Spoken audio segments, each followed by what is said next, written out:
Student my self Manoj Phogat और आपका channel Phogat online education में आपका स्वागत है। आज हम अपना नया चैप्टर स्टार्ट करने जा रहे हैं, चैप्टर नंबर 12, जिसका नाम है एरिया रिलेटेड टू सर्कल। और आज हम उसका इंट्रोडक्शन पार्ट पढ़ेंगे कि हमें उस चैप्टर में क्या क्या पढ़ना है। तो चैप्टर 12 का मैं आज इंट्रोडक्शन पार्ट करा रहा हूँ। तो चैप्टर 12 है हमारा area related to circle. Area related to circle 12th chapter है हमारा, मैथ्स में 12th चैप्टर है। तो आज सबसे पहले इसका इंट्रोडक्शन पार्ट पढ़ते हैं। तो देखो इस चैप्टर में आपको क्या क्या चीज़ें पढ़नी है, पहले मैं बता देता हूँ। सबसे पहले आपने भाई छोटी क्लासेस में पढ़ा होगा, सरकमफेरेंस के बारे में पता होना चाहिए, क्या होता है सरकमफेरेंस। सारी चीज़ों को पढ़ेंगे बिल्कुल आराम से। एक तो हमें सरकमफेरेंस पढ़ना है, क्या होता है सरकमफेरेंस। इसके बाद एक आपने 7th क्लास में पढ़ा होगा, एक सेक्टर टॉपिक पढ़ा होगा, सेक्टर। सेक्टर दो टाइप के होते हैं, एक हमारा होता है माइनर सेक्टर और एक होता है हमारे पास मेजर सेक्टर। तो सेक्टर के बारे में पढ़ना है हमें, माइनर सेक्टर और मेजर सेक्टर। मैं सब कुछ बताऊंगा आराम से कि सेक्टर होता है क्या, माइनर सेक्टर क्या होता है, उसको क्या कौन से फॉर्मूले से निकालते हैं। सेक्टर के बाद फिर आपको पढ़ना है सेगमेंट क्या होता है। सेगमेंट भी हमारे दो टाइप के होते हैं, एक होता है माइनर सेगमेंट और एक होता है हमारे पास भाई मेजर सेगमेंट। एक माइनर सेगमेंट और एक मेजर सेगमेंट। इसके बाद फिर एक चीज हमें पढ़नी है, लेंथ ऑफ आर्क। आर्क की लेंथ कैसे निकालती है, सारा इंट्रोडक्शन है। इसके बाद एक चीज और हमें पढ़नी, क्वाड्रेंट। क्वाड्रेंट, अभी कुछ चीज आप नहीं सुन रहे, क्वाड्रेंट क्या होता है। सेक्टर, सेक्टर तो आपने पहले भी सुना होगा। आर्क के बारे में भी आपको पता होगा। सर्कमफेरेंस भी आपने सुना होगा, सर्कल का सर्कमफेरेंस क्या होता है। तो आज हम क्वाड्रेंट भी पढ़ेंगे भी। इसके अलावा आप कुछ क्वेश्चनों में जैसे area of equilateral triangle, equilateral triangle का भी आपको फॉर्मूला पता होना चाहिए। इक्विलेटरल ट्रायंगल होता क्या और इसका एरिया कैसे निकलता है, ये सारी चीजें पढ़नी है। तो सबसे पहले हम सर्कमफेरेंस स्टार्ट करते हैं, फिर सेक्टर, सेगमेंट और 1 बाय 1 सारी चीजों को क्लियर करेंगे।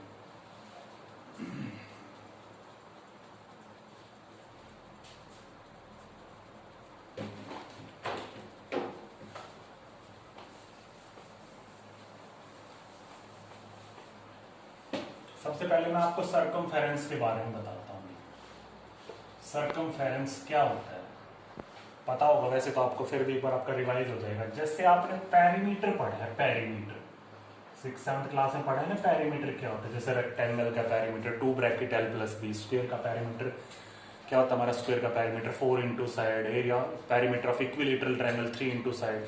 पेरीमीटर क्या होता है, जैसे मैंने ये रेक्टेंगल बनाया, पेरीमीटर क्या होता था, पेरीमीटर होता था आप जैसे यहां से इस बाउंड्री से आपने चलना स्टार्ट किया, ए पॉइंट से आपने चलना स्टार्ट किया, फिर आप बी पे गए, बी से फिर आप सी पे गए और सी से फिर आप डी पे गए। तो मतलब बाउंड्री की जब भी बात होती है, जैसे आप इस बाउंड्री पे चल रहे हो, तो ये हम क्या बोलते हैं, इसको पेरीमीटर बोलते हैं। भाई रेक्टेंगल में मैंने पेरीमीटर क्या बताया, तो बेसिक सा छोटा सा कंसेप्ट है कि पेरीमीटर क्या होता है, लेंथ, सारी साइडों की लेंथ निकाल लें, या तो आपके क्वेश्चन में दे रखी होती है, हम निकालते हैं और उनका टोटल कर दे, तो वो होता हमारा पेरीमीटर। ऐसे स्क्वायर के केस में भी आप पेरीमीटर निकालते थे, ट्राइंगल के केस में भी आप पेरीमीटर निकालते थे, तो वो तो होता था पेरीमीटर। जब हमारी रेक्टेंगल की बात हो, स्क्वायर की बात हो, रोम्बस की बात हो, ट्राइंगल की बात हो, इक्विलेटरल ट्राइंगल की बात हो, तब तो हम वहां वर्ड यूज करते हैं पेरीमीटर। अब सर्कल आ गए, मैं कहूँ आपके पास ये कोई सर्कल है, जैसे आपका कोई ग्राउंड है, प्ले ग्राउंड है, और मैं कहूँ भाई इसका रेडियस है, रेडियस आप जानते हो रेडियस क्या होता है, सेंटर से सर्कल तक के डिस्टेंस को रेडियस बोलते हैं। जैसे मैंने रेडियस दे दिया आपके पास 7 सेंटीमीटर, और मैं बोल रहा हूँ इस सर्कल की लेंथ निकालो। जैसे किसी बच्चे ने ए पॉइंट से रनिंग करनी स्टार्ट की, भाई रनिंग तो सभी करते हैं, सुबह उठ के सब बच्चे करते हैं ना रनिंग, और करनी चाहिए, देखो लॉकडाउन है, तो आपने ए पॉइंट से आपने रनिंग करनी स्टार्ट की, और यहाँ से रन करते करते भाई फिर ऐसे आप रन कर रहे हो, और फिर यहाँ दोबारा से ए पॉइंट पे आ गए, और मैंने आपसे पूछा आपने कितना डिस्टेंस कवर किया, तो वहां आप थोड़ी ना पेरीमीटर, वहां पेरीमीटर वर्ड यूज नहीं करते। तो हम सर्कल के केस में हमेशा कौन सा वर्ड यूज करते हैं, सर्कमफेरेंस। कौन सा वर्ड यूज करते हैं, कभी आपने ऐसा लिखा देखा है पेरीमीटर ऑफ सर्कल, तो हम पेरीमीटर वर्ड यूज नहीं करते, हम सर्कमफेरेंस। तो सर्कमफेरेंस होता है सर्कल की बाउंड्री की लेंथ, पूरी लेंथ जो होती है। ऐसे क्वेश्चन भी आएंगे हमारे 12.2 का भी क्वेश्चन है ट्रैक वाला, तो सर्कल की जब लेंथ निकालते तो वहां सर्कमफेरेंस यूज करते हो। सर्कमफेरेंस निकालने का क्या फॉर्मूला होता है, 2πr। क्या फॉर्मूला होता है, 2πr। पाई आप जानते हो भाई, पाई की वैल्यू अगर आपके क्वेश्चन में दे रखी हो 3.14, तो बेटा आपको वही लेनी होती है फिर। और अगर आपके क्वेश्चन में मेंशन ना हो तो आप पाई की वैल्यू लेते हो 22/7। और आर तो आप जानते हो भी क्या होता है, रेडियस। तो सरकमफेरेंस क्या होता है, length of the boundary of circle. Circle की बाउंड्री को क्या बोलते हैं, सरकमफेरेंस। ये तो बेसिक सा कंसेप्ट था। इसके बाद हम चलते हैं भाई सेक्टर पढ़ते हैं। सबसे पहले सेक्टर क्या होता है, सेक्टर वो मत समझ लेना जैसे सेक्टर आजकल शहरों में सेक्टर कट जाते हैं, वो सेक्टर नहीं बेटा, ये सेक्टर अलग है। सेक्टर क्या होता है, जैसे ये हमारा कोई सर्कल है, ठीक है। सेक्टर क्या होता है, ये हमारा सेंटर है और ये हमारा रेडियस है। अगर मैं कहूँ ये रेडियस 5 सेंटीमीटर और ये सेंटर O है, तो ये भी हमारी 5 सेंटीमीटर होगी, ये रेडियस है, ये भी हमारी।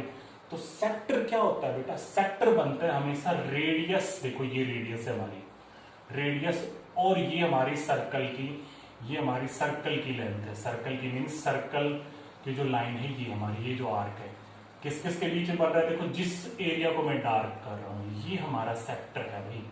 क्या है ये, सेक्टर।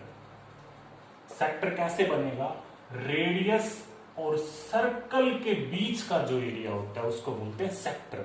तो आप सेक्टर की डेफिनेशन कैसे लिखोगे, सेक्टर, वैसे तो डेफिनेशन पूछता नहीं है लेकिन बेसिक कंसेप्ट आपको पता होना चाहिए। सेक्टर क्या होता है, सेक्टर आप क्या लिखोगे, the area enclose by, the area enclose by radius of circle and arc, बोल लो arc of circle, arc of circle. Radius और सर्कल की आर्क, इस आर्क के बीच का जो एरिया है इसको हम क्या बोलते हैं भाई, हमारा सेक्टर। अब सेक्टर की दो टाइप होती है, एक होता है हमारे पास माइनर सेक्टर और एक होता है मेजर सेक्टर। अब जरूरी थोड़ी ना भाई, देखो ये रेडियस है और ये भी तो आर्क हो सकती है। अब देखो पहले मैं आर्क के बारे में थोड़ा सा बता देता हूँ भाई, ये सर्कल ठीक है और ये हमारी दो रेडियस। तो बेटा यहाँ पे दो आर्क हैं, एक आर्क तो हमारी ये छोटी है ए से बी तक की, ये आर्क है। इस आर्क जिसको मैं यहाँ से डार्क कर रहा हूँ, ये आर्क, इसको बोलते हैं माइनर आर्क। छोटी आर्क है तो भाई इसका नाम हो गया माइनर आर्क। और जो ये ऊपर की बच गई यहां से यहां तक की, ये हो गई हमारी मेजर आर्क। तो दो टाइप के आर्क हो गई ना, एक हो गई हमारी माइनर आर्क और एक हो गई मेजर आर्क। तो जरूरी थोड़ी ना है यहाँ ये एरिया बन रहा है तो ये भी तो एरिया बन रहा है, इससे ऊपर वाला ये सारा, तो ये भी तो सेक्टर हो सकता है। तो इसलिए सेक्टर को दो कैटेगरी में फिर हमने डिवाइड किया। तो ये छोटा एरिया है तो इसको बोलते हैं माइनर सेक्टर, और जो बड़ा एरिया बाहर का बचा हुआ इसको बोलते हैं बेटा मेजर सेक्टर। बस बात क्या याद रखनी है, सेक्टर बनेगा रेडियस और सर्कल के बीच में। सेक्टर किसके बीच में बनेगा, रेडियस और सर्कल के बीच में। तो ये जो एरिया जो मैंने डार्क किया हुआ है ये हो गया माइनर सेक्टर, और जो बाहर का जो एरिया है ये हो गया हमारा मेजर सेक्टर। अब क्वेश्चनों में आएगा, क्वेश्चनों में क्या पूछेगा, वो सेक्टर निकालना पूछेगा। माइनर सेक्टर भी पूछ सकता है, मेजर सेक्टर भी पूछ सकता है। अब इसका मैं फॉर्मूला बता देता हूं, सेक्टर का एरिया कैसे निकालते हैं, या पहले सेगमेंट पढ़ लेते हैं फिर मैं सारी लाइन से फॉर्मूले बता दूंगा। तो देखो अब हम पढ़ते हैं भाई, ये तो हो गई सेक्टर की बात। सेक्टर कैसे बना, रेडियस और सर्कल के बीच का जो एरिया उसको बोलते हैं सेक्टर। सेक्टर के बाद आता है हमारा, चलो इसका एरिया साथ की साथ बता देते हैं फिर कंफ्यूजन नहीं होगी। देखो अब area of sector, area of sector अगर आपको निकालना है तो सेक्टर के एरिया निकालने का आपके पास फॉर्मूला आपकी बुक में मेंशन है, θ/360 πr²। क्या होता है एरिया ऑफ सेक्टर निकालने का फॉर्मूला, θ/360 πr²। थीटा होता है हमारा angle made at centre, angle made at centre by radius. क्या बताया मैंने अभी, एरिया ऑफ सेक्टर निकालने का फॉर्मूला क्या था, θ/360 πr²। थीटा क्या होता है, angle made at the centre, तो सेंटर पे जो एंगल बनता है। जैसे मैंने ये डायग्राम बनाया, ये एक हमारी रेडियस है, ये एक रेडियस, ये सेंटर पे जो एंगल बना रही है इसको बोलते हैं थीटा, ठीक है। और आर आपको पता है भाई रेडियस होता है, और पाई की वैल्यू आपके क्वेश्चन में मिलेगी, या नहीं है तो 22/7। तो ये हो गया सेक्टर के एरिया निकालने का फॉर्मूला। अब भाई दो सेक्टर आपके पास, एक मेजर सेक्टर है और एक माइनर सेक्टर है। अब मैं कहूँ आपके पास सेक्टर का एरिया निकालो, जैसे मैंने ये बोल दिया सेक्टर का एरिया निकालो, और आपके पास मैंने रेडियस दे दिया 5 सेंटीमीटर और ये एंगल दे दिया मैंने आपके पास 90 डिग्री का। तो आप सीधा फॉर्मूला रखोगे, क्या रखोगे, 90/360, पाई की वैल्यू 22/7 और आर कितना है हमारे पास 5 × 5, और सेक्टर का एरिया निकाल लोगे। लेकिन अगर मैं आपके पास ये बोल दूं कि भाई मेजर सेक्टर का एरिया निकालो, फिर आप क्या करोगे, ये तो हमारा माइनर सेक्टर है, मेजर सेक्टर का एरिया कैसे निकालोगे। तो मेजर सेक्टर में ये बाहर का एंगल लेना है आपको, ये जो बाहर का एंगल है ये होता है हमारा मेजर सेक्टर में। रेडियस तो हमारी सर्कल की वही रहेगी, तो बाहर का जो एंगल है देखो अब ये पूरा 360 डिग्री होता है भाई, तो 90 माइनस करेंगे तो बाहर का एंगल कितना हो गया 270 डिग्री। तो अगर आप मेजर सेक्टर के एरिया इसी डायग्राम से निकालोगे तो आप एंगल लोगे 270 अपॉन 360 और पाई आर स्क्वायर। चीजों को समझो भाई, दो सेक्टर है minor sector major sector. Minor sector का एरिया निकालोगे तो 90 upon 360 pi r square. Major sector ये बाहर वाला है, इसका एरिया निकालोगे तो आपको एंगल भी ये बाहर का ही लेना पड़ेगा। कंप्लीट एंगल कितने डिग्री का होता है 360, और 360 में से मैं 90 को माइनस कर दूं तो एंगल कितने डिग्री का आ जाएगा 270। निकालने का एक और भी तरीका हमारे पास मेजर सेक्टर निकालने का। क्या तरीका है देखो ध्यान से देखना, मुझे ये एरिया निकालना है भाई बाहर का। थोड़ा डायग्राम साफ सा बना लेते हैं क्लियर सा, ताकि आपको अच्छे से समझ में आ जाए। बस डायग्राम मेन है भाई इस एक्सरसाइज में। जिस बच्चे ने डायग्राम बना लिया ना वो इजीली सारे क्वेश्चन कर लेगा। जैसे ये हमारा सर्कल है भाई, ये हमारा सेक्टर हो गया, माइनर सेक्टर है छोटा सेक्टर, ये बाहर का हमारा हो गया मेजर सेक्टर। मैं इसको डार्क कर रहा हूँ और मैंने यहाँ पे एंगल दे दिया मेरे पास 90 डिग्री, और मैंने रेडियस लिख ली, चलो अब 7 सेंटीमीटर लिख लेते हैं। मैंने बोला आपके पास मेजर सेक्टर का एरिया निकालो, तो मेजर सेक्टर का एरिया निकालने के पास आपके पास दो तरीके। एक तरीका तो आप क्या करोगे, ये बाहर का एंगल निकाल लोगे और हमारे सेक्टर वाले फॉर्मूले में पुट कर लोगे। एक और भी तरीका है, सोचो थोड़ा सा, अगर मैं कंप्लीट सर्कल का निकाल लूं एरिया, सर्कल का एरिया कैसे निकलता है पाई आर स्क्वायर से। भाई हमारे पास रेडियस भी है और पाई की वैल्यू भी पता है। अगर मैं कंप्लीट सर्कल का एरिया निकाल लूं और सर्कल के एरिया में से अगर मैं सेक्टर का एरिया माइनस कर लूं, देखो ये सेक्टर, अगर मैं सर्कल के एरिया में से जो ये सेक्टर का एरिया, ये वाला एरिया हमने निकाला था ना ये अभी 90 अपॉन 360 वाले फॉर्मूले से, अगर मैं इसको हटा दूं तो भाई मेजर सेक्टर ही तो बचेगा हमारे पास, यही तो बचा हुआ है। तो निकालने के दो तीन तरीके, जो तरीका आपको सही लगे आप उससे निकाल सकते हो। सर्कल का निकाल और सर्कल में से सेक्टर का माइनस कर लो, माइनर सेक्टर का, तो आ जाएगा ना मेजर सेक्टर का। वो जब हम क्वेश्चन करेंगे तो मैं अच्छे से एक्सप्लेन करूंगा सारे क्वेश्चनों को। जिस भी क्वेश्चन में 3-4 तरीकों से अगर हमारा कोई सोल्यूशन निकला तो हम उन तीनों चारों तरीकों को करेंगे। तो अब देखो ये तो हो गई सेक्टर की बात। सेक्टर के बाद आता है बेटा हमारा सेगमेंट। अब सेगमेंट क्या होता है, सेगमेंट देखो आपने एक वर्ड पढ़ा था 9th क्लास में, कोड। कोड क्या होता है, कोड वो लाइन होती है जो सर्कल के अंदर खींचते हैं। कोड वो लाइन होती है जो हम सर्कल के अंदर खींचते, जरूर नहीं मैंने नीचे खींची, आप ऐसे भी खींच सकते हो भाई कोड। ये भी कोड है, ये भी कोड है हमारी, ये भी कोड है, सारी कोड है। सर्कल के अंदर जो लाइन खींचते वो होती है हमारी कोड। और एक क्वेश्चन आपका आया भी था 9th क्लास में कि सबसे बड़ी कोड कौन सी होती है, तो सबसे बड़ी कोड कौन सी होती है बेटा, हमारी डायामीटर होती है, जो सेंटर के बीच में से जाती है, सेंटर में से जाती है हमारी। तो सबसे बड़ी कोड कौन सी होगी, डायामीटर। चलो उसको बाद में देखेंगे, पहले मैं कोड के बारे में बताया मैंने। कोड क्या होता है, हमारा सर्कल के अंदर जो लाइन खींचते वो होती है हमारी कोड। अब देखो सेगमेंट कैसे बनता है, सेगमेंट बनेगा हमेशा हमारा कोड और इस आर्क के बीच में। सेक्टर बन रहा था रेडियस और आर्क के बीच में, और हमारा सेगमेंट बनेगा कोड और इस आर्क के बीच में। ये छोटी आर्क है तो ऐसे ये हो जाएगा माइनर सेगमेंट में डार्क कर देता हूं। देखो ये कोड थी हमारी और ये हमारी आर्क है, और ये जो एरिया बना है इसको बोलते हैं सेगमेंट। और ये छोटा सेगमेंट, अब जरूरी थोड़ी ना भाई ये भी तो आर्क है, ये आर्क है हमारी और ये कोड है, तो ये भी तो एरिया हो सकता है हमारा। तो ये अब दो कैटेगरी में हमने डिवाइड किया, तो ये हो गया हमारा सेगमेंट। ये छोटा सेगमेंट है तो इसको नाम दे दिया मैंने माइनर सेगमेंट। वो बड़े वाला सेगमेंट था तो उसका नाम हो गया बेटा मेजर सेगमेंट। ठीक है, बात समझ आई। सेगमेंट मैंने क्या बताया, सेगमेंट बनेगा कोड और आर्क के बीच में। तो डेफिनेशन खुद से लिख सकते हो, सेगमेंट इज मेड बाय हमारा कोड and arc of a circle, या ऐसे लिख सकते हो एरिया एंक्लोज बाय कोड and arc of a circle is called segment. अब दो कैटेगरी में डिवाइड कर सकते हो, minor segment, major segment. Minor segment वो हो गया जो छोटा एरिया, वो हो गया माइनर सेगमेंट, और जो बाहर का बचा हुआ एरिया है वो हो गया हमारा मेजर सेगमेंट। इसमें रेडियस का कोई रोल नहीं होता। तो ये हो गई हमारे सेगमेंट की बात। अब क्वेश्चन सेगमेंट से भी आते हैं, सेगमेंट का एरिया निकालो। तो जैसे मैं एक डायग्राम बना दूं और मैं उसमें पूछूं सेगमेंट का एरिया कैसे निकालोगे, तो देखो इधर ध्यान से देखना। तो सेगमेंट और सेक्टर को पहले समझो अच्छे से क्या होता है।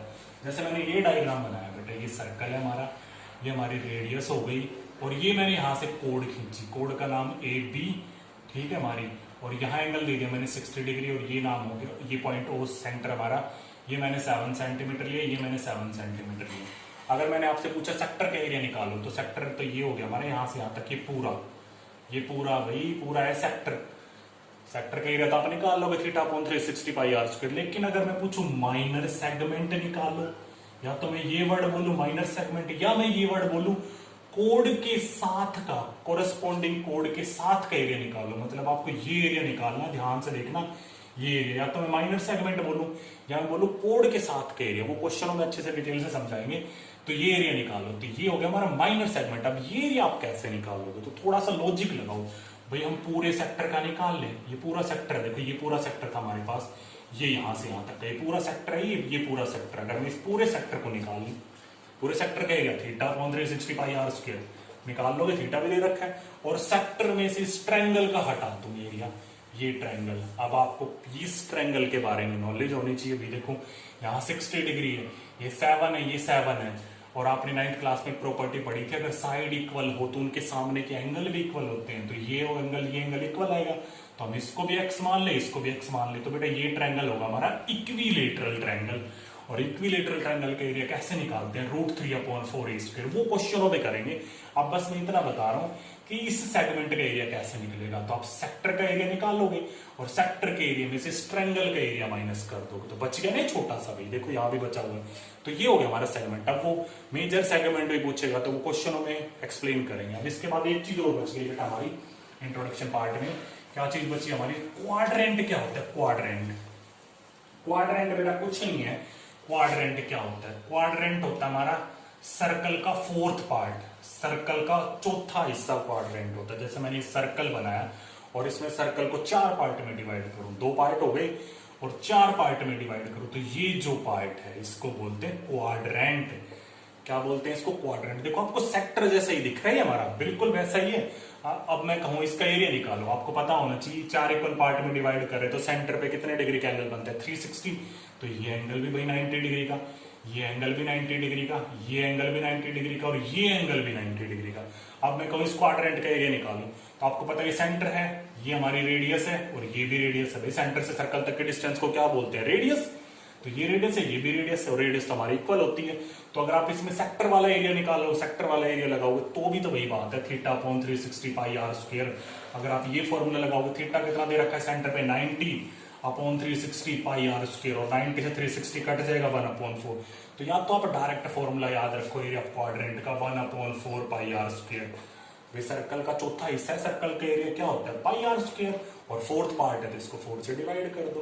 या तो आप ऐसे याद रखो कि सर्कल का चौथा हिस्सा है वो क्वाड्रेंट होता है, या भाई आप ऐसे देखो सेक्टर की तरह समझ लो कि 90 डिग्री का एंगल है तो 90 अपॉन 360 पाई आर स्क्वायर। तो ये हो गया हमारा क्वाड्रेंट। तो क्या क्या चीजें पढ़ी आज हमने, सरकमफेरेंस पढ़ा है, सेक्टर पढ़ा है सॉरी, और फिर सेगमेंट पढ़ा है, और फिर हमने क्या पढ़ा है हमारा क्वाड्रेंट। इससे ज्यादा तो इतना कुछ है नहीं हमारा इंट्रोडक्शन पार्ट में, और जो भी आएगा उस सारी चीज को हम एक्सप्लेन कर लेंगे भाई धीरे धीरे। तो ये हो गया हमारा 12th चैप्टर का थोड़ा सा जितना भी हमारा इंट्रोडक्शन पार्ट। इसके बाद हम अगली क्लास से 12.1 एक्सरसाइज स्टार्ट करेंगे, और अगर आपका कोई भी डाउट होता है बेटा वीडियो से रिलेटेड तो आप वो कमेंट बॉक्स में लिख सकते हो। और अगर आपको मेरी वीडियो बेटा पसंद आती है तो इसको ज्यादा से ज्यादा शेयर करो, ताकि ये भी ज्यादा से ज्यादा बच्चों तक पहुंच सके। क्योंकि लॉकडाउन चल रहा है, लॉकडाउन में तो देखो स्कूल तो बंद ही है, बच्चे घर पे ही ऑनलाइन स्टडी कर रहे हैं। तो भाई ऑनलाइन बैठ के स्टडी करनी है तो अपना एक टाइम टेबल बनाओ, फोकस बनाओ कि आज हमें इतना चीज पढ़नी है, थोड़ा पढ़ लो लेकिन रूटीन बना लो। तो भाई इस वीडियो को बेटा ज्यादा से ज्यादा शेयर करना। अगर आपको मेरी वीडियो पसंद आई तो मेरे चैनल को सब्सक्राइब करना। Thank you.